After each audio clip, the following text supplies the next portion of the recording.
Welcome to the 21 Convention Podcast. My name is Steve Mayeda, and I'm your host for today's episode. And today we have fitness expert, 21 Convention alumni speaker, Skyler Tanner. You can find out more about Skyler at skylertanner.com or at efficientexercise.com. Now, Skyler is also going to be at the Tampa 2014 event.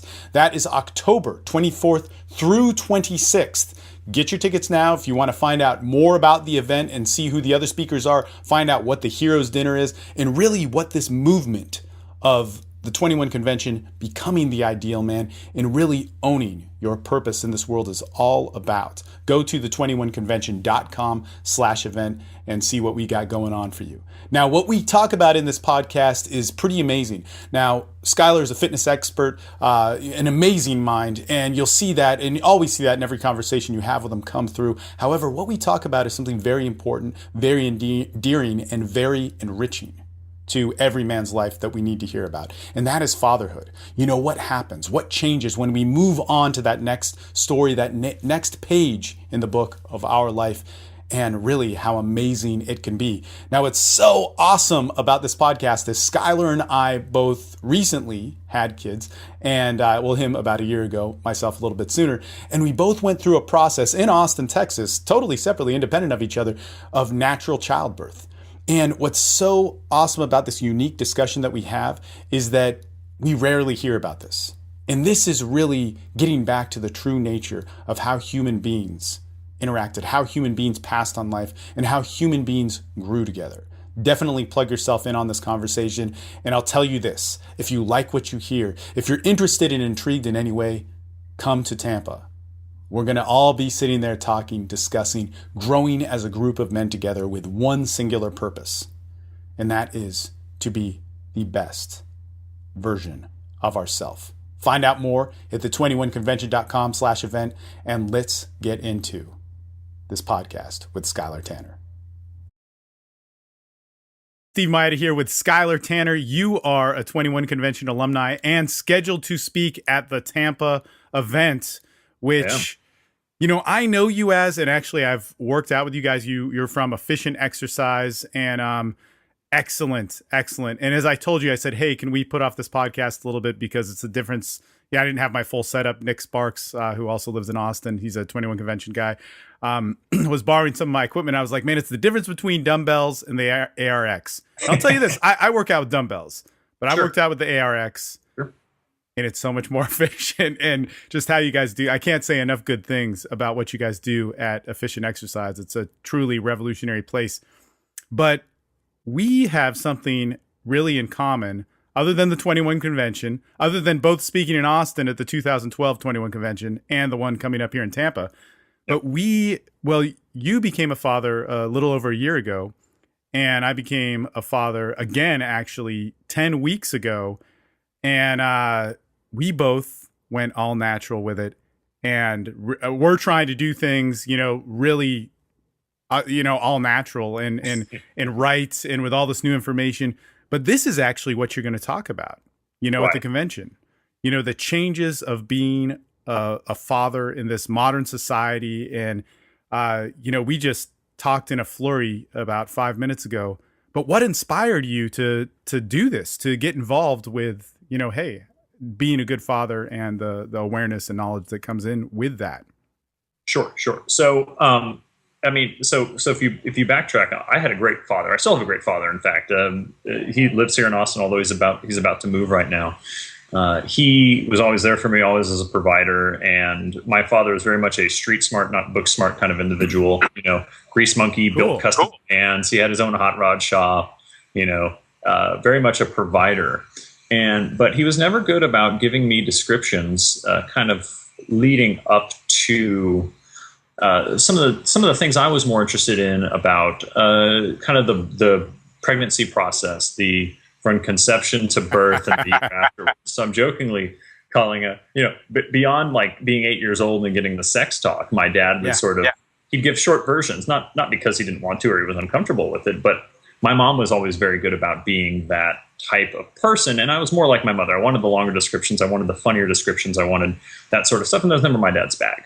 And that's fine. Right. So for example, talking about, I was originally going to call it fatherhood the first year, and really it should be like fatherhood the first 21 months, because here's one of the pro tips I'm going to give you all. If you pregnancy, if Mother's Day should fall during the 9-month pregnancy process, she gets a card and she gets a gift because she's a mother.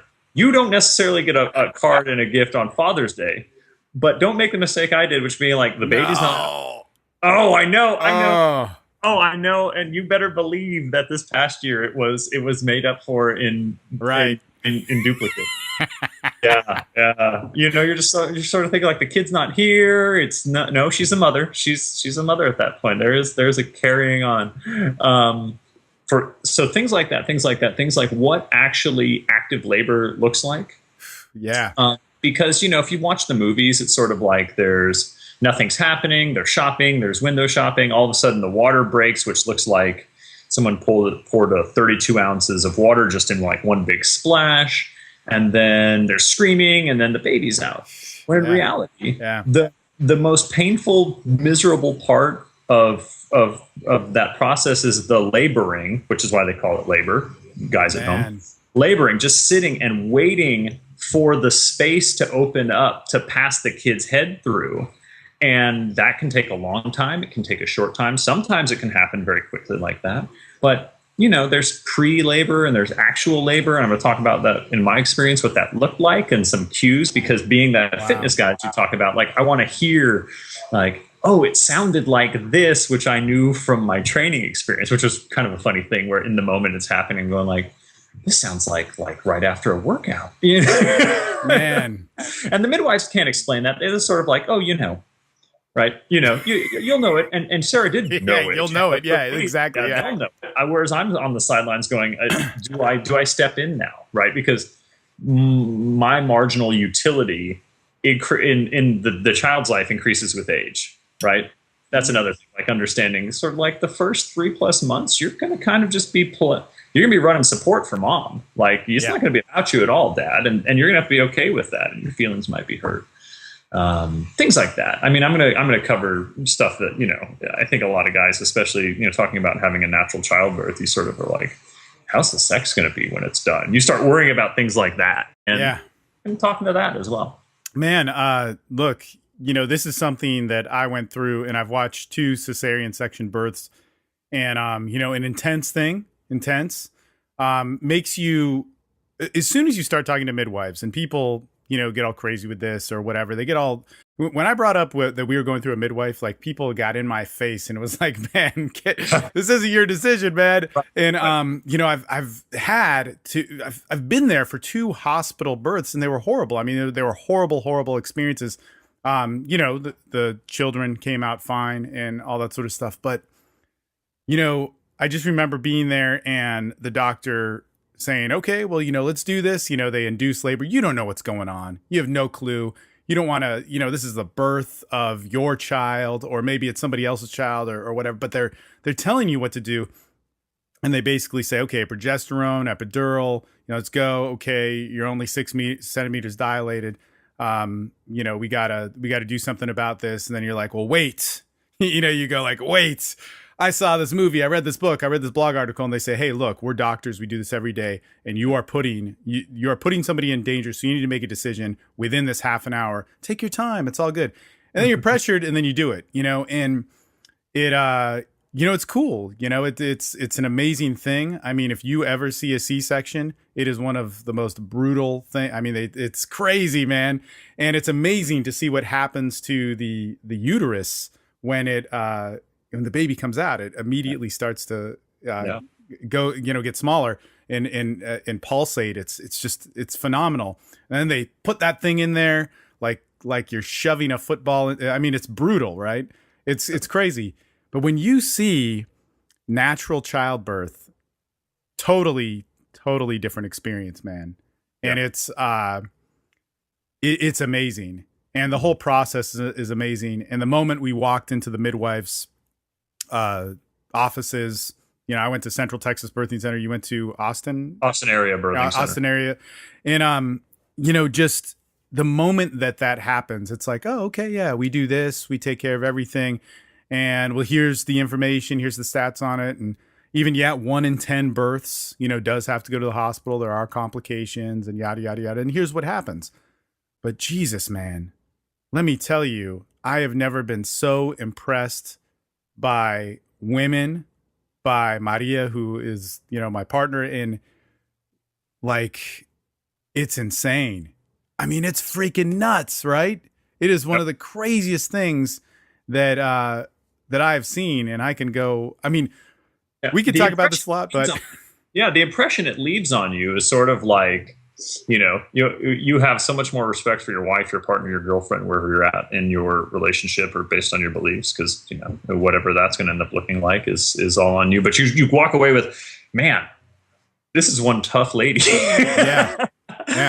Top of that, backtracking just a little bit, because I remember, I think it was Doug, my good friend Doug McGuff at the 21 convention in Orlando, like 4 years ago, I want to say, where he was talking about, he has this great line talking about, when some granola head decides they're going to have their baby on their living room floor, and it comes out with the cord wrapped around their neck and it gets dropped in my lap. It is a concern, and it's important to note, like, these midwives have like graduate training in midwifery. Like, it's not, if you now, I don't know how it was where you were, but if you were looking around, like, first of all, it looks like hotel suites, like giant bathtubs and like gorgeous, wonderful beds. But if you look along the wall, they had these little hooks and places where if they needed to hang a saline drip or like hang a device for like administering oxygen, they could do that. And they could do up to a certain number of medical procedures or give a certain number of shots based on the circumstances. And then where we had the baby was like it's like a mile and a half from the North Austin Medical Center, which is one of the St. David's. They're up on Mopac. Nobody else will know what we're talking about, but kind of north of the Domain. Well, pretty much any good midwifery will have a hospital very close. Right. Any birthing center. Exactly. And so you're seeing a lot of a lot of hospitals as well will have a birthing center within the hospital where they do all of that. And if something goes wrong, it's like across the hall or down the hall, but it's the domain of midwives up until that point. And it's kind of it's a so what scenario. It's saying like, well, what if something goes wrong and it's beyond the scope of what they're trained to do? Well, you go to someone who then has the training. It's sort of like saying, well, what if you need brain surgery and you're meeting with your family practice doctor? Well, then they refer you to a brain surgeon. Like, I mean, it's not a thing. It's outside the scope of their practice. And then they just refer you to the person that is the scope of their practice. But clearly we both had good experiences, and it was much more medically sound than I think people think when they think midwives, and this idea of, the grass hut and a field and the Congo and nothing like that at all. It's just really comfortable, safe, and competent. And the best to my wife's mind, and we're insured. It's not like we're I mean, I'm gainfully employed, so it's not like we have problems. But to her mind, it's the best medical care she's ever had. Just as emphasis on care, just being in touch with what's going on and taking the time to listen, and the scope of the connection. Yeah, this is actually a little bit of some personal information, but I'm a pretty personal guy, but it also deals with Maria. But she had gotten pregnant before this pregnancy, and we were like, do we want? And then it was like, fuck yeah, we do want this. And then that's when we decided to go full-fledged the second time. But the first time she had a miscarriage. Yep. So she was a little bit which is another, I mean, guys, because to guys deal with that in different ways, but you might be, and women deal with it in different ways, but man, it's a pretty intense moment.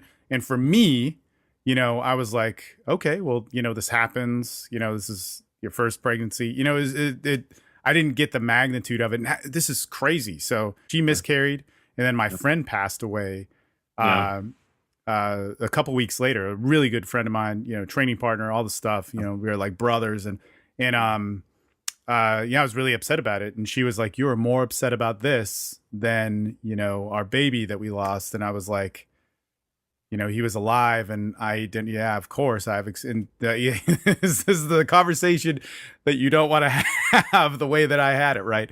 But what's so interesting about that is she was afraid of the midwife experience, and we had a friend of ours going to a midwife, and so we went to both, went to a doctor and a midwife, and at first it was really cool because the doctor's doing all the right things and all the blood work, and with a big office and a great staff, and did a good job. Doctors are not bad. They're great. They're amazing. My dad's a doctor, and he was actually all for the midwife thing. which is odd because he's not really into all the all natural stuff. But Yeah. basically, man, this is so nuts. When she miscarried, that's when you really saw the difference. Right. The midwives were like, hey, look, it wasn't your fault. This is what you're going through. This is what you're thinking. You can call me anytime. And every midwife has a different practice, but they were there all the time. The doctors forgot her name. We went in there to get an ultrasound, and basically they said, so how far along are you? And it was just like, no, I just miscarried. I'm here to see. Yeah. Oh man, it was just such a disheartening thing, So it's like, take my conversation that I'm having that may be a little bit unaware about stuff, but I'm still there emotionally. But then a doctor who is supposed to go through this great experience that's defining for both the man and the woman, but really, man, massively for the woman, just being so impersonal about it. And just the staff screwing up all over the place makes all the difference in the world. Man, let me ask you this. What was the most moving part for you about that birth? So let me backtrack just slightly on a second, because we went through the same thing. Actually, we were set to have a child. So Jack was born. My son was born October 2nd of last year, of 2013. But we were scheduled to have a child in like late April, early May. Okay. But then Sarah miscarried. Like, we had a miscarriage, and it's the weirdest thing, because then I talked to all my female clients, and total aside is the joke I have is I charm women between the ages of 45 and 75 on a daily basis. Because that's like my demographic for whatever reason. I tend to get a lot of women that way. And they're all like, oh yeah, I think almost every single one of them had a miscarriage at some point. And I think for us, the problem with the powerful medical technology is we can know so early, even, and just see this little pulsing, fetus, but it might not be viable, and the body's going to take care of it and miscarry. But we can know so soon. And instead of just being a missed period, like, oh, something happened, we have this image, and we have all these hopes and dreams wrapped up in something that's not all the way there yet. So I was actually driving my dad out. It was his 60th birthday. We were going out to Marfa, and I was almost all the way out to Fort Stockton. Yeah. And I get this call from my wife. It's a long drive, guys. It's a long drive. A long drive. I grew up in Arizona, so to me, like 6 hours, I could be in San Diego, and 6 hours, you're not out of Texas. You're not even, unless you drive north, then you're in Oklahoma City by then. But again, you're not anywhere you want to be. But going west is not going west. You're still in the middle of nowhere. And so I get the call like that we had a miscarriage. I throw the car around all the way back. And then procedure the next day, and it was a hugely intense experience. And I mean, we even had it seems kind of funny, a client of mine who lost a child much later. I mean, but he still lost a child. He gave me one of those, like, I'm not trying to be culturally insensitive. I don't know if it's Asian or if it's Chinese or Japanese, those lamps that you light them and they fill up, the paper lamps, and then they float away. So we had this little ceremony in our backyard, and it was, it's I mean, it's still tugging at my heartstrings just a little bit to think about it. But the opposite side of the coin is you don't get to meet the child you have unless you go through that. Right? That's like true. We think about it, like, I can't imagine my life without this kid. And I mean, that's another thing, slide aside that term. I can't imagine life without this kid. You remember life without the kid, and you remember how great it was, and the goods and the bads and the ups and the downs. And you're not kind of saying like, my life is only for my child now, but there's such an intangibility to the existence of this child. There's the hopes and the dreams and the wanting to provide and being a really good father and all of those things. But then you're sort of like, you can kind of occasionally have compare and contrast, and the headaches, because there are going to be headaches. There's fatherhood. There's no manual. There's no perfect manual. And that's the other thing too, that I want to key in on, is like, caring about trying to do the best you can matters more than being perfect in your decision making. That came out of Freakonomics, like the original Freakonomics books. And say what you will if you're around numbers about economists venturing into social sciences and things of that nature. But their point was, it's not about like the baby genius books, and it's not about getting the perfect school. It's about being the type of parent that would care about something like that for your child, that leads to the better outcomes. It's not the thing. It's the underlying desire to find the right thing. You know what's interesting about the guy that wrote Freakonomics? I forget which one of them, because there were two of them. But Stephen Levitt, the other guy, yeah. But his child died at like 1.5. It's I in the didn't know. book. It's totally crazy. Yeah, no, that guy's story as a parent is really phenomenal because, I read that before I had kids and was, just wow, Mm. it's like Sure. it's a horrible experience. But Sure. then when you build a relationship with your child, your children, whatever it Mhm. may be, can you imagine? I mean, Oh, that and then coming through and having the wherewithal of because a lot of the stuff in those books or in the series of books that they have, has to do with parenting, has to do with yeah. being a better person. But Yeah. what you said is so interesting, and this has to do with failure and all Sure. the tragedies that come in your life. And actually, I believe one of there's actually these great parenting classes in Austin that give you a manual. They're pretty freaking awesome and they're free. Yeah. I'll tell you about him. I want to interview the guy who teaches them. There's a couple people who Right. teaches them, but the guy's a genius. But he says that one of the greatest gifts of that you can give your child is responsibility and the ability to be responsible. And you have to lead that. And he goes into so many different details of scenarios. The guy's got a tremendous amount of life experience with this great knowledge as well. But you had said, in order to have the relationship or to have the child that you have, sometimes you have to go through this crazy stuff, Yeah. and, whether it's a miscarriage or whether it's, something in your personal life, whether it was a breakup with the person you knew you were going to love, Yeah. I mean, that's, Right. and men don't talk about this. Mm. How do we become the ideal man, the better man, the best expression of yourself? You do that in fitness, and Sure. everybody I know that works at Efficient Exercise, that's a part of it. I Right. have major knee problems. I have Right. different body type than you, different, genetic makeups, all that sort of stuff. But how do we get to the best version of ourselves? And a lot of times we mess up, I mean, I think there's an interesting point of view. I hate to say men are from Mars, women are from Venus, but if you've ever been married or in a long-term relationship, you know that there is a point of communication that is inherently different. Sure. And you have to learn to speak your spouse's language. And it's not, and you could even be from a same cultural background, but there's something inherent in that individual that you're with that you need to learn how to say things in a way that's going to get it across and make it understood. And also you're trusting that individual, your life partner, to be able to call you on your shit in a way that is constructive and not just either annoying or hurtful. I think that it's I'm not the only one who is kind of on board with this. It's the notion that there was a TED talk talking about, like, Anthony had listed it at some point, where someone in the comments was like, "Why would guys even need a conference?" And it's like, that's yes, right. Yeah. that's right. It's like, look, I understand, like, white male is the lowest difficulty setting in society. Like, I understand that. Like, if it was a video game, it would be the easy mode. I get that, but that doesn't mean. It's a bit like the notion of how when maybe your parents did this. I can vaguely remember my parents doing it. The notion of, like, making comparisons to your lot, where it's like, oh, you're feeling bad, but hey, kids in Africa have it worse. And it's like, okay, maybe that's true, but we don't do the opposite. We don't say, like, yeah, you're having a good time, but Bill Gates just made another $1 million in the past 10 minutes, so you shouldn't feel good about what you're feeling good about. Like, Right. your ups and downs are yours and yours alone, your highs, your lows, and we don't need to trivialize them. And in fact, if you're going through a rough time, even if it is compared to someone else's situation not a rough time, we still need to be able to help facilitate solutions amongst one another, be it with conferences or be it with tools that one might learn out of a conference, or books, the parenting manual, as you put it. Because I'm sure Sarah,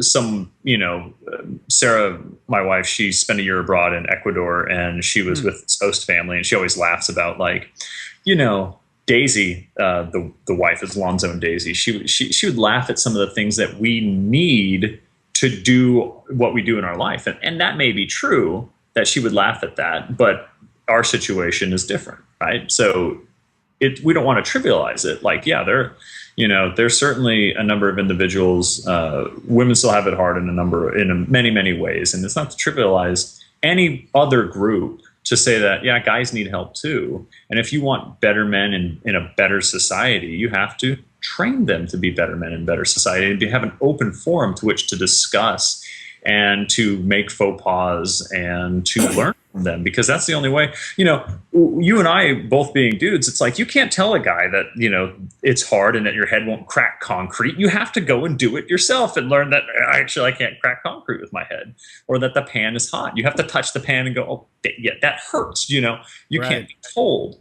And that is something that, to be in an environment that facilitates that, to allow each other to make better decisions with, you're going to feel like a numbskull, like, oh God, I can't believe I used to believe that. The motherhood, or the Mother's Day situation that I was talking about earlier. Yeah, I still feel dumb that that happened, that I didn't know better. But fortunately, my wife's not holding it over me for ages and ages, and in a way that is harmful for the relationship. She'll give me a nudge every now and again, like, hey, remember that time you forgot Mother's Day because I was pregnant? And I'm like, yes, I know, but I'm free to make that mistake and grow from it. Everybody needs a space for that, to be better, to learn how to be better individuals, because it's not a linear path. Nothing we do in life is a linear path to whatever our best is. You will have ups and you will have downs. Anybody who says it's a nice linear path has something to sell you, and then not support it. Yeah. Man, and even let's talk about something, make a parallel to fitness, because this is something you're an expert in. This is something I'm a fan of, that I'm always trying to improve on, and why I actually love doing these interviews is that if at all you think that you're not going to mess up, that you're not going to totally, look, I've been working out for 6 years. I was at the worst shape of my life. Well, probably when I was 30. And that, I'm 37 now, and somewhere in between 30 and 31, I started working out, right? Man, I never found the right mix forever. I worked out with you guys at Efficient Exercise. Man, it was amazing. Got physically strong to the point where I've never, been able to replicate that. It's crazy. It's crazy. I remember doing jujitsu and just after working on the ARX machines, just pressing somebody at a constant pace, away. Because normally we go, oh. And I could just, move, like it was insane. But then I learned about diet, which you guys were all telling me about, but I wasn't ready to hear that message. So, doing more 21 conventions, seeing guys coming back from the conventions and getting, losing weight and saying that they were, doing all this different stuff. I started focusing on that. But it's just this, there were times where I could even say I damaged myself, or I got hurt, or I did the wrong thing, right? If I blame the information for that, if I blame, and maybe some people gave me bad information, but if I don't expect a response or take responsibility for that action, I get nowhere. And I am making, I don't want to make it about man and boy, but there's certain things that kids do, when you're a kid and you're supposed to do, but we're doing them as adults. And the boy sits there and blames, doesn't progress, and doesn't take responsibility. And the fact of the matter is, here's the reality of your situation with the Mother's Day thing, is it's probably cute now. Yeah, your face gets red or whatever. So cute.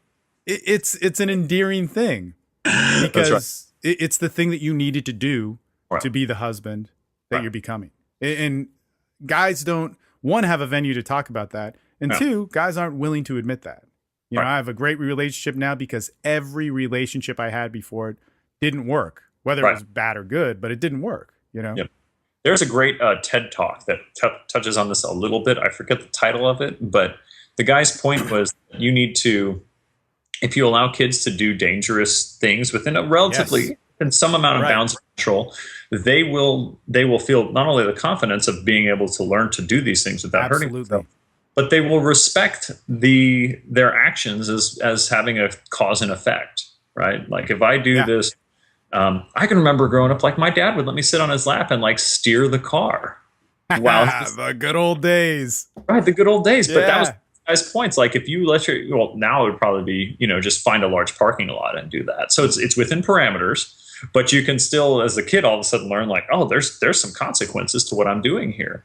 And another one was like working with power tools, like a 6-year-old learning how to work a drill and, a cool dad, man. Well, it was a press drill, but he would show me like scars on his fingers, like, hey, look at, I once cut my finger off doing this, so, or he'll demonstrate like put this in this way. Now imagine if that's your finger, so you respected it a little bit more, but then you were left to kind of go to work and do that. And I, fortunately too, I had a whole giant cause and effect. I grew up in Arizona, and our house backed up to a Native American reservation. We'd hop the fence and we'd go for miles. Wow. You know, heat, all sorts of cactus. You know, you learn pretty quickly about what it was that you had some amount of blame as to where you were. And you also knew when to ask for help, like learn how to do that and what was. It's about being dangerous and learning to take responsibility within parameters. Again, you made the point about having a parenting handbook, and that's cool. In fact, that is cool, and it probably is best practices, but it's not 100% applicable, right? So totally. Gives you directional accuracy. You're like, I can riff on this and learn from it. And you were telling me how, you know, you haven't been trained with this, and how, you know, you're doing some other things now. And it's like, but you still can take some of what you're talking about, like applying what you're doing on the ARX and jiu-jitsu. They're two totally different domains. Totally, but you can apply some of that elsewhere. And I think that idea of responsibility for one's actions is, there's a great, I think it's a bit of the Gen X, you know, I think you're the tail end of the Gen X, and then me, depending on which sociographer you talk to, I'm either also the tail end or I'm the tip of the millennial spear. I'm 31 years old. And so, so it is kind of funny, because with the social media that we have and the Facebook that we have, this notion of cultivation of an image, when really everybody's got there's a great talk, it's on a website called Yes, But Why, which is a great question you should ask anything. Yeah, like, that's a great title. But why? And they called it like they didn't call them gyps. They call it gypsies, which is like Gen Y yuppies. And it's an acronym, but it talks about how our parents have given us this notion that the world is our oyster. It was sort of like, yeah, I could be president, but that would be settling. Like you could somehow, you know, continue to do other things above and beyond, because they grew up during the time of perhaps the greatest economic prosperity the world has ever seen. So their input, especially coming from the expectations of their Depression era parents, right, which was like, get a stable job, save your money, and that's a good life, like, because you won't be eating out of a garbage can like we did.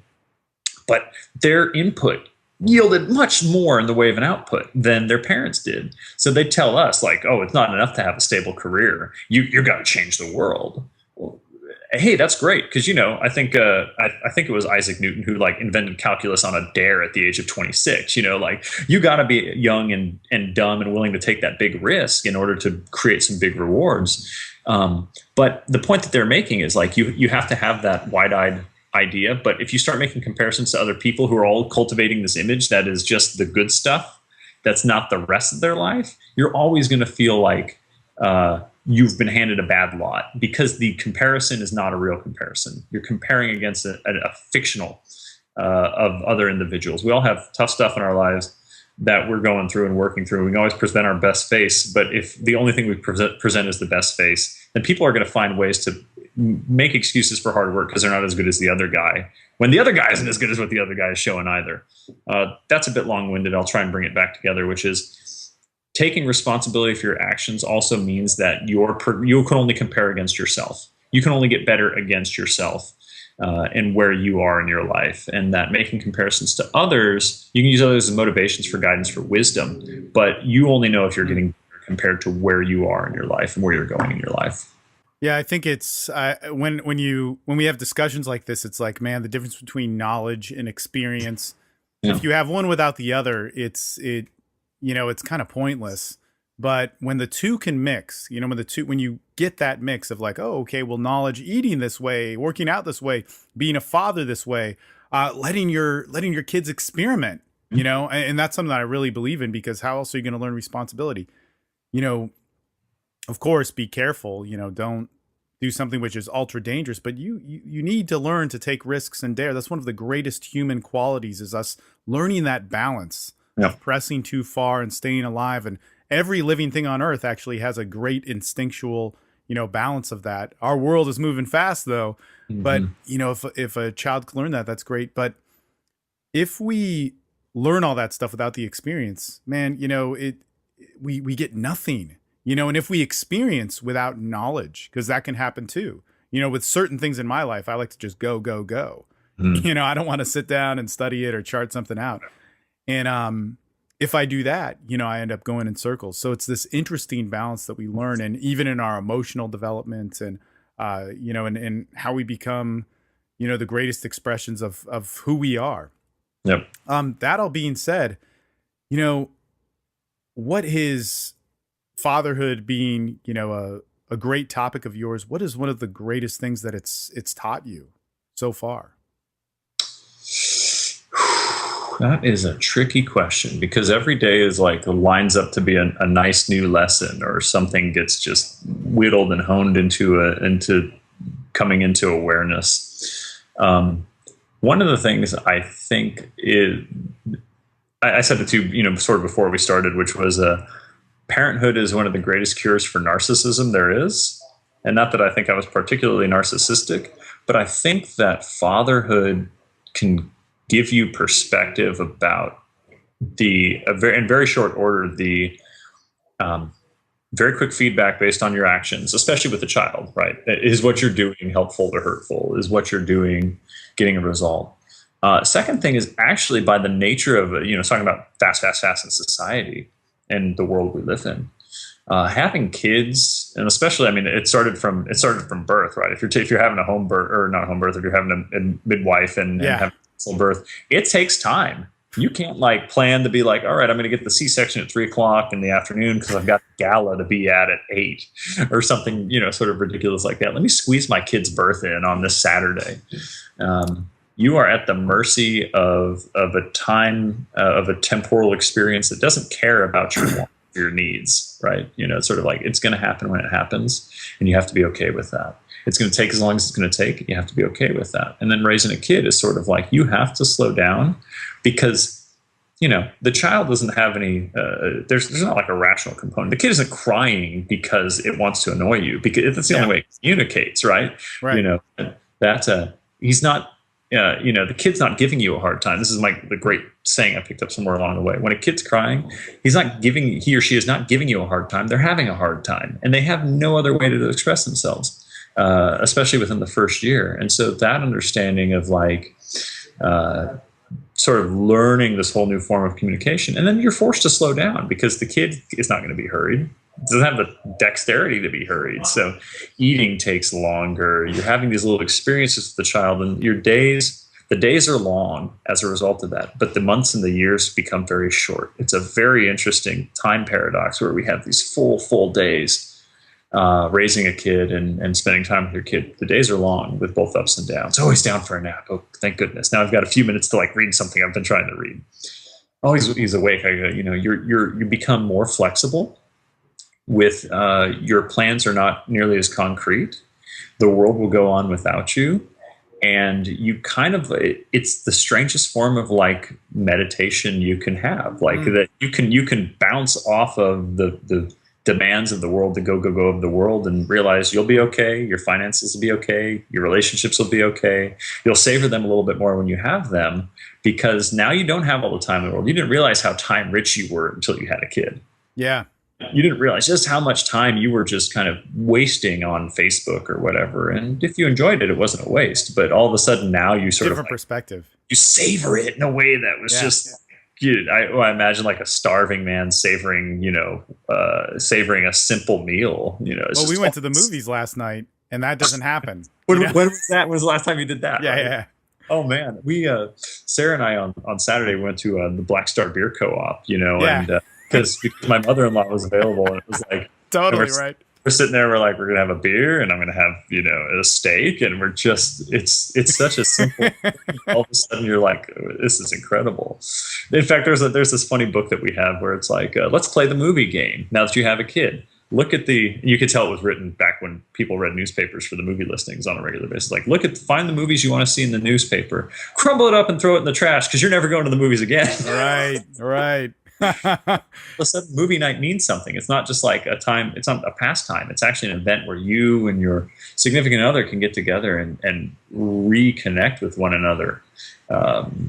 Strangely enough, watching a movie, which, man, look, I know we're limited for time, but there's two things that sure. I want to really talk about, especially with this process of birthing or whatever you want to call it, the whole natural thing. Yeah. Is number one, man, what did you take from that? I mean, like I took a lot from it. What you can talk about the experience without, divulging too much or whatever, but like what what was that process of the labor? Like, Yeah. because that was like some craziness for me, Oh, man. Craziness. craziness. I'll walk everybody through the full version at the event because I think it's Yeah. hilarious. I mean, it's incredible at the same time. But number one, the thing is like your spouse, significant other, is way tougher than you might ever Yes. give her credit for. Way Also, tougher than anything that I mean, yeah, I've yeah, yeah. experienced. I mean, I I had think my knee wrapped around, like completely dislocated. Worst yeah. pain in my life. Nothing compared to. Well, my wife's run 5 or 6 marathons, and so Wow. she was slightly cocky, not entirely. She was like, Same with mine. I've experienced pain, and then she Yeah. comes through like nothing like that. And it's so funny because my wife mostly labored in silence, but it was just so funny because they come in waves, right? The pain comes in a wave. Your wife compensates in some way, or your girlfriend, spouse, whatever. They compensate in some way, and then they go back to whatever it is that's giving them comfort in that, and then the contractions come closer and closer together. And so number one, my wife is super tough. And number two, that the female body is such an amazing. If you're gonna help propagate our species along over these millions of years, it's funny because within like 15 minutes after Jack's born, and he immediately starts breastfeeding, which was really kind of funny thing. Where it's like insane. Sort of like you just drop it near the nipple. It's like I got it, I'm good, and you're like 30 seconds of life. I've got it down. I've got it. And so like 15 minutes later, my wife's like, let's have another one. Like all that oxytocin just washes that discomfort of the experience immediately. And so with the physiology background I have, I was like, man, hormones are powerful things to make you be like, yeah, I just went through that, but it may as well have been 10 years ago because I'm going to let it deter me. Did you feel the oxytocin? Like, because we could all feel it in the room. Oh yeah. Oh, like, it was so strange. Like the mood of the room because it's crazy. Like, so first of all, my wife labors for she went into active labor probably somewhere around 9 o'clock at night. And then Jack was born in the 3 o'clock hour in the morning. So it was like 6 hours of active labor. Man. She was having like the pre-labor from she smacks me, 5 o'clock in the morning the day of. And it's like the day before, this is happening. I'm in labor. This is happening, So we're all day. We're hurry up and wait. When's this going to happen? When's this gonna happen? So, but as the night progresses and you're tired and it becomes the oxytocin, you're tired, but all of a sudden there's this huge relational quality where it's it's the soft glow, it's the tactile sensations of touch with not only with the mother of your child and with your child, that relational component. Just all of a sudden you put your kid on your chest for the first time for that kind of skin-to-skin contact, and it feels like they sink into you and become a part of you in this really it's the highest definition touch I've ever had. Yeah. Just the sensations of it. It's very, very weird. And then on top of that, it's just everything kind of takes on this very almost slow motion kind of feeling, even though in my mind, if I think about the whole experience, it's like that. If I pause and I think about the feelings of time and the experience, it just seemed to just stretch on and everything was cool with it. The oxytocin in the air was definitely a big part of that. It's a trip because, in my life's history, I've done a lot of different drugs, narcotics, whatever, and had a lot of experiences. And there's nothing like that because in the room, and the midwives will tell you about it. They're like, man, it's crazy. We feed off of it. And I'm like, okay, I can't wait to experience it. But really it's an amazing experience. Ooh. But then also it's like the woman, the freaking body, what that is going through. Like when you watch an athlete do something, or you watch somebody who's fighting or whatever, pushing himself to the point of excellence where it's like that, those few times where you see that superb moment, right? But that happens naturally with women through childbirth. It's like that's happened. It's built to do that. The female women are built to birth kids. That's part of the whole. If I take a very impersonal evolutionary view of things, right? We're DNA vessels. our job's to get it on to the next, and I'm no longer, I'm a rented vehicle. My DNA's off, right? So my Darwinian fitness is now less that I've had kids. Like, I might be healthier and I might be more fit from a functional perspective. From a Darwinian perspective, I'm now I'm starting to go down the tail end of my value. And then there's a whole discussion about grandparents and kind of in that Darwinian fitness component as well. But it's just so incredible to watch someone. Yeah, it's the weirdest, slowest buildup in this like perpetual focus. Because, you know, there were a couple times where my wife was almost like, I can't do it anymore. Yeah, I can't do it anymore. absolutely. And, you know, the way it was instructed us is like, that's when you're getting close. Like when you're about ready to throw in the towel is when you're almost ready to start pushing. So my wife built this huge period of time, 6+ hours, and then right on the verge of like her most like frantic, like, I can't do it anymore. There's no way I can do it.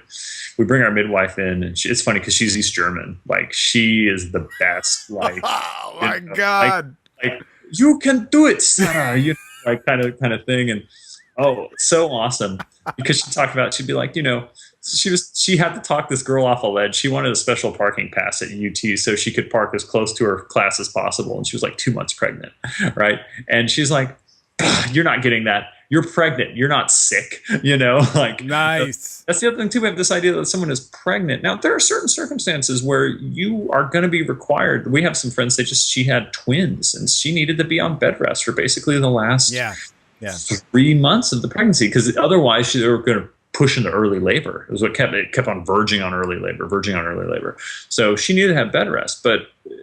But assuming there's no sort of extraneous circumstance, you're just pregnant. You're not sick. You're not busted. Right. And so yeah, I think that's important. It sounds like both of us had excellent births, right? Great care. But Maria was working out.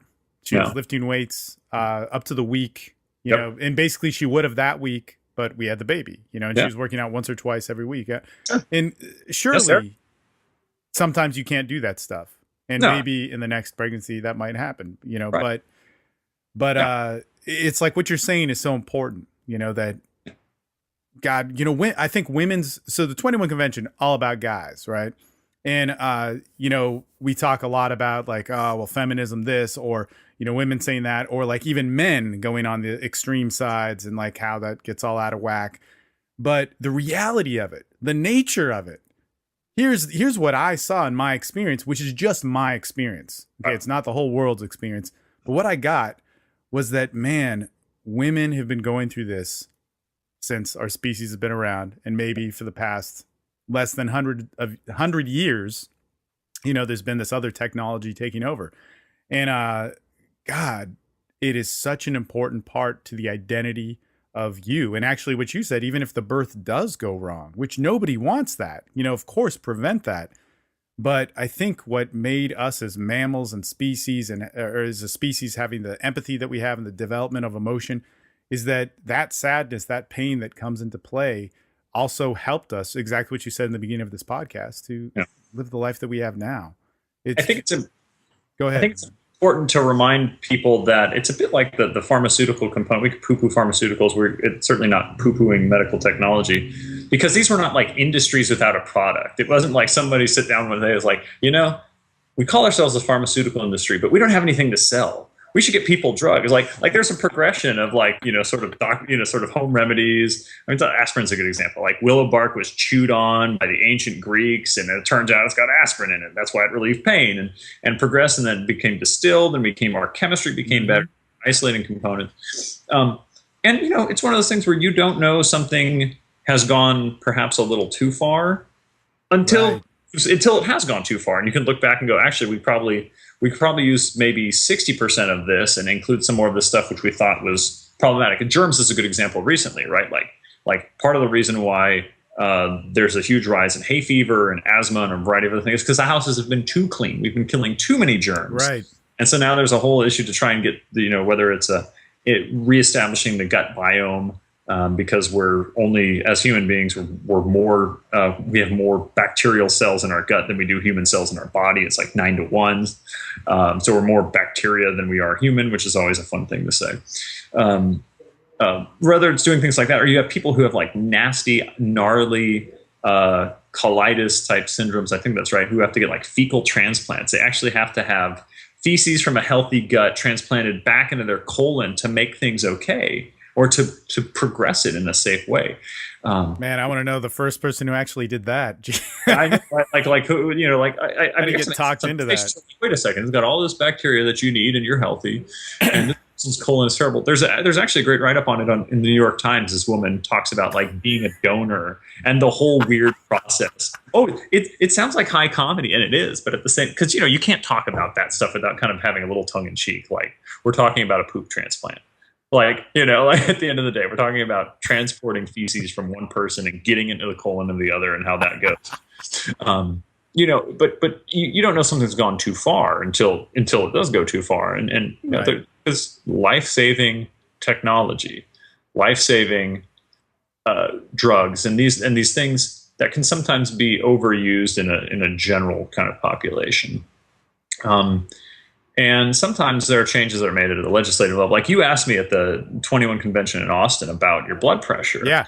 And then I wasn't able to give you a good answer. I said, ask Doug. Well, as it turns out, like up until about, I think it was 2002, having a systolic blood pressure of 140 was like normal. It was like now it's 120 over 80 is considered normal blood pressure. Yeah.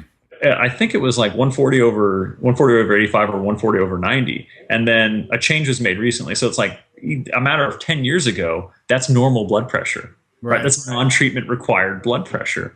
So you have to then go look at why that might happen. And then as a physician, as your dad will tell you, has to treat the person in front of them. And this is why you have a lot of physicians moving away from just taking shotguns of shotguns of blood and then attempting to extrapolate out a story. There's actually a great company that they've managed to come out. I'm going to kind of do this with my finger, a way to get just about any blood test from about that much blood, a vial just off the tip of your finger, for very inexpensive. So if you have multiple blood tests in a short period of time, and you would because they're cheap and it's coming from your finger rather than from your arm, you can start to tell if your blood test was noisy, if it was just an anomaly, or if there's actually something going on. It's a company called Theranos. I don't have any interest in them, but I just think it's really amazing that they've managed to make blood tests so cheap and usable. Because otherwise, it's like me showing you a scene from a movie and asking you to tell me about the plot. Right. Yeah. Like the movie I got to see last night. Tell me about that. Yeah, it would have been terrible to just tell you the plot. You just have to see it. Right. Just hold up a scene and go, all right, tell me all about it. You can't. I agree with you on the whole doctor thing, because doctors are great. You absolutely need it. And actually, that's why I love Doug McGuff being such a strong presence. But I also love talking to people who work directly with people. And that at the 21 convention, when I was asking you, I was asking you because I have so much experience with this and blood pressure. I mean, at that point, that was like 4 years of just doing everything I could health wise. I mean, being at that point, actually in 2012, I was in amazing cardio shape, amazing strength shape. Diet was awesome. And, the blood pressure still wasn't there. And I did what Doug told me. He said, cut out all sugar and see what happens. And that didn't work. And then there was more experimentation, right? But you got to build a relationship with it. And I don't want to be somebody that's dependent upon medication. And at one point I did have to go back on the medication. And still actually on a very small dosage, but I think I can be off at this point. But it's just a relationship that I have. My body is different.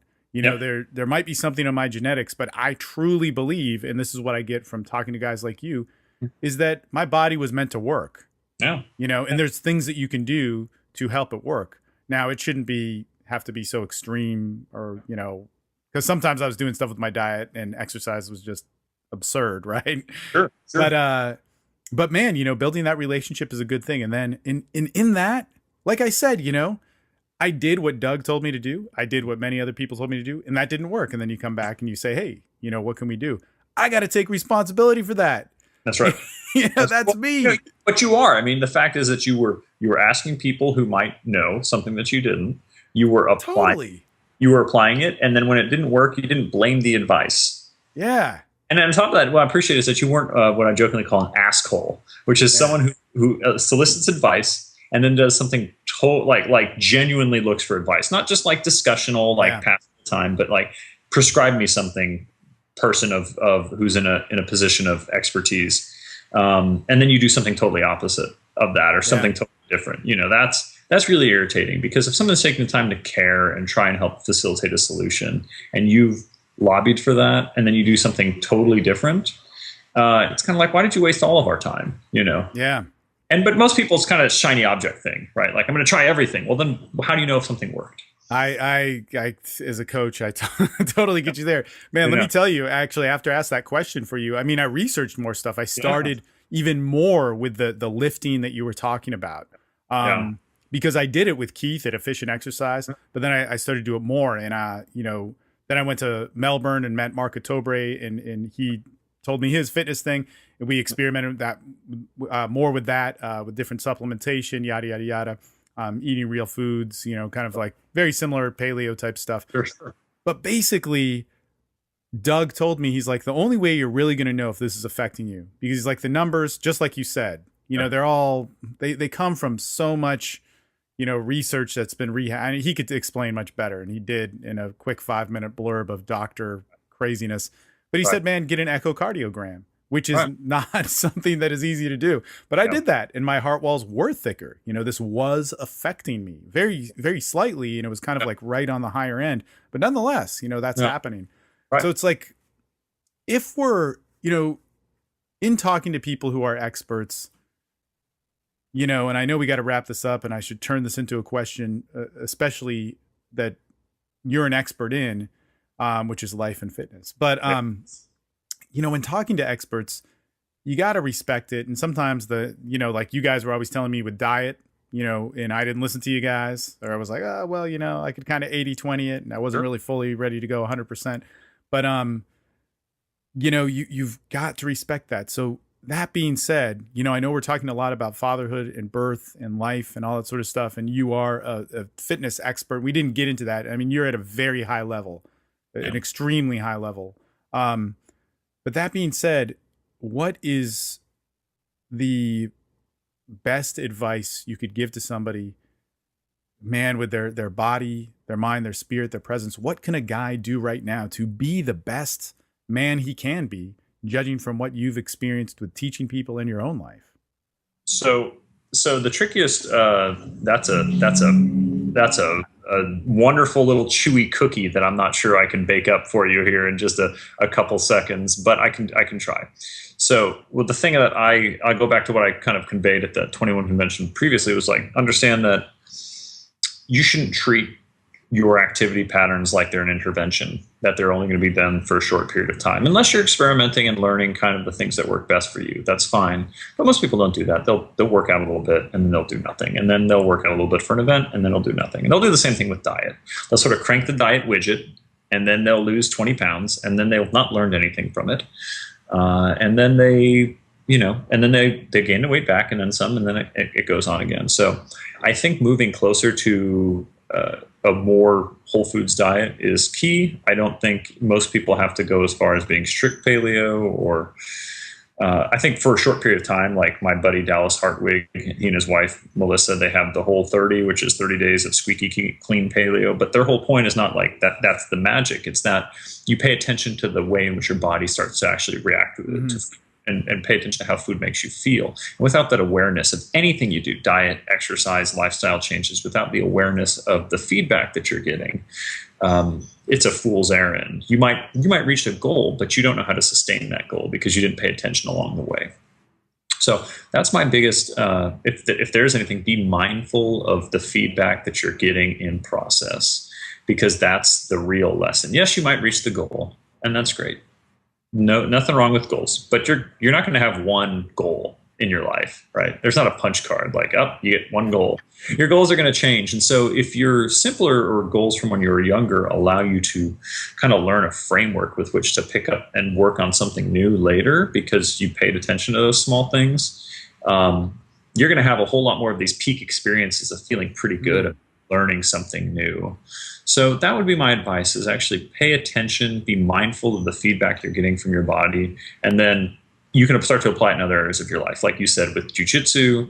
But the hard work that you get from resistance training, dilutes the compared difficulty in some other areas of your life. And with that in mind, you might be like, oh yeah, I can work on this a little bit more. This wasn't nearly as hard as I thought it would be because of X experience. That's just maintaining a mindfulness, because you're going to do this the rest of your life. You're going to do this until you die. And so being open to finding the things that it seems so true. Find what works best for you. There are a few things that only actually work. Like, you're not going to build bone density unless you do some resistance training. Period. Full stop. You're not going to increase your strength unless you attempt to voluntarily do that past a certain point after puberty. Full stop. Right. But there are, like you said, you're not training the way we used to train anymore, and that's fine. I just care that people resistance train. Like, at the end of the day, that is important. Hell, I'm doing a lot of hand balancing, like working on handstands and like press handstands and handstand push-ups and things of that nature. So I'm not training the way we train directly, but all the lessons I learned from the way I teach people apply in this new endeavor, for example. And then I can reciprocate. I can take what I learned, some of the lessons from that, learning how to do this new stuff, and help my clients be even better. So yeah, you do like rock climbing stuff, and I mean, I definitely, I used to think Erwan Lecour was just the MovNat. Erwan Lecour is just a crazy French hippie, and he may still very well be, and I think you'd probably take that as a compliment. But there is an element of most of the activity in your life should not be done from a place of shame, like, I don't like my body, therefore I have to work out. It should be from a place of, look at all the cool stuff I can do with my body. Wow. Man, we're at 12:05. You have to get going. I don't have to go anywhere. I gotta run. Okay, so, you gotta run. But if you want one more small question, I can. Man, well, you say this. Okay, this is coming from the dysfunction. This happens in everything. Right. This is why I love talking to experts. And let me just say this, because when you talk to an expert, you being an expert in many things, probably more than just fitness, but in health and fitness, I clearly know you as that myself, dating, relationships, all that sort of stuff. But when you become an expert and you achieve that level of, whether it's advice, life experience, yada, yada, you can find all these lessons within that apply to everywhere in your life. And you know it. Yeah. You don't just know it as knowledge, you know it as knowledge and experience. You were saying, coming from the point of dysfunction and getting into fitness. Yeah. Or improving your body be out of shame, just like improving your dating life out of shame is, the wrong way to go. How do we get into that success? How do we get into that function? And say it in fitness, or whatever it is. So don't discount the low-hanging fruit, right? Take the little victories and build on that. I'm sure you see it in your life too. So there's two things. There's a domain dependence, right? We will learn how to do something in a similar kind of pattern of development. Yes. Area of our life. And then when we go into a new area of life, we do not apply the same kind of stair-step approach or looking for. That's why I said when I'm cranking the diet widget, I think most people, I give the example of, like, if you're hungry and you're standing at the base of an apple tree, what do? You grab the apple that's right there in front of you. But most people, if they had a fitness mindset, they would try to climb to the damn top of the tree to get that apple, right? They were going to pick the most difficult thing rather than building the confidence building easy wins earlier that actually make a difference in the short term. And then it builds their self-efficacy. Here's the thing. You are going to do something more often if you feel like you can do that thing. And the only way you can feel like you're going to do something more often is by doing the thing, right? It's this wonderful little circular thing. So you feel good about doing something, you're going to do it more often. When you do it more often, you're going to feel good about doing it. When you feel good about doing it, it's just this wonderful cycle. And so, but nobody starts off as an expert. And even then, when you're an expert, all you do is you've gotten really good at asking better questions. Totally. You're really better about being like, okay, yeah, I might know a few things that'll help people along, but you get better at asking questions. And so I think as a society, we have it that we have to work out or else. When I point out that all the longest lived cultures on earth, they don't have a secret.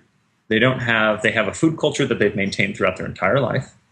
And they've generally had a terrain that facilitates lots of inconvenient movement, right? Like the Sardinian men who live longer than women, which is a really unusual. It's not all of Sardinia. It's a small portion of Sardinia. They thought it was the diet. They thought it might be the diet, right? And the diet doesn't harm anybody because your diet, once you get everything kind of right, you get enough nutrients, you're not micronutrient depleted, you're having enough calories to support your energy expenditure. Super nutrition beyond that most of the time doesn't do anything. And if you eat too much of a certain nutrient, you get headaches, maybe some diarrhea. Whereas too little like too little protein, or too little vitamin C, and you've got scurvy. Too little vitamin D, you've got rickets. Like the too little is much worse than too much. But the only thing that they found that correlated with these individuals' longevity was the grade of the hills in which they lived on, the amount of physical activity through inconvenience. Because if they were going to go out and walk and move, they had to go up and down these hills. That was the only thing that correlated with the longevity significantly was the inconvenience of the terrain. And so I think that so my point was, there's no magic, there's no secret, there's good enough consistently. And the only way you're going to do it consistently is if you feel good about what you're doing. If you don't feel like I have to do this because if I don't, I'm a terrible human being. You feel like I want to do this because I feel good doing it. Yes. That's where you want to. That's where you want to be. Similarly, you talk about dating. There's this great article, I think it was on Salon or something, where this woman, she's like, I'm fat, 40, and getting laid more than I ever have in my life. It's a fantastic article. That's an old article, actually. I remember. It's like 2 or 3 years old. Yeah. Right. But it's great because she's sort of like she talks about sleeping with this guy who was like way out of her league. Right. Yeah. And she was sort of like, well, just bed talk after they'd screwed. And he's sort of like, confidence is sexy, know? And that, I think, is when you're in a good place in your life, you become much more attractive to individuals. When you are in a good place with your body, you are doing with it all these wonderful things because it feels good to do with it all those wonderful things. And that's why I tell my clients, I say, train with me once a week, build a nice foundation of strength, and then go out and enjoy all this strength. Yes. It's kind of you can't take it with you thing. Like, use it to enjoy it, build it to enjoy it. Don't just build it to hoard it. It's like the road to your greatest personal expression. This is what I got from really doing a lot of stuff with you guys, is that, this is my body. Yeah. I don't need to be anybody else anymore. But the road to absolute confidence, your greatest self-expression, is 5 small wins a day. If I could get 5 small wins a day that are easy to do, the low hanging fruit, and not make it about the big deals, I build a lot of mental clarity. My physical expression is better, and my emotional output is has the real confidence behind it. Anyway, how can guys find out more about you and find out who you are, other than, of course, the 21 convention? Sure. 21 convention. Be there. But no, seriously, it's going to be a lot of fun. The speaker lineup this year, Anthony's revamped kind of the structure in a way that I think, awesome. It's really going to be great. And as far as getting a hold of me, you can find me at skylertanner.com. And you can also find me, I blog weekly. So skylertanner.com is a longer form blog if I have sort of ideas that have been percolating that I want to see in writing. Whereas I write also at efficientexercise.com, where I'm one of the partners in the business. And so I have a blog that's a little bit more functional, ground level, talking about, I talk a whole lot about small wins there, and doing things that improve self-efficacy. So you're more likely to maintain these things throughout your lifespan, rather than just a small window of intervention followed by a whole lot of the stuff you've always been doing and hoping would somehow lead to a different result. Yeah. Awesome. Cool. Great stuff. And man, can't wait to see it. Well, hopefully in Austin, but can't wait to see you in Tampa. It'll be a good time. Like you said, the speakers it's a totally different, I don't want to say a totally different convention, but it is superlative. Well, we're all a little older, and I think Anthony is in a different place in his life too. And I think that if you have to, obviously, there's to be able to appeal to as many individuals at different levels as possible, and to facilitate some amount of mentor wisdom, up and down learning, is top down, bottom up, is both directions, is really kind of what we've got now, which is really, really cool. Yeah. Great stuff, man. Awesome. Thanks so much. Yeah, man.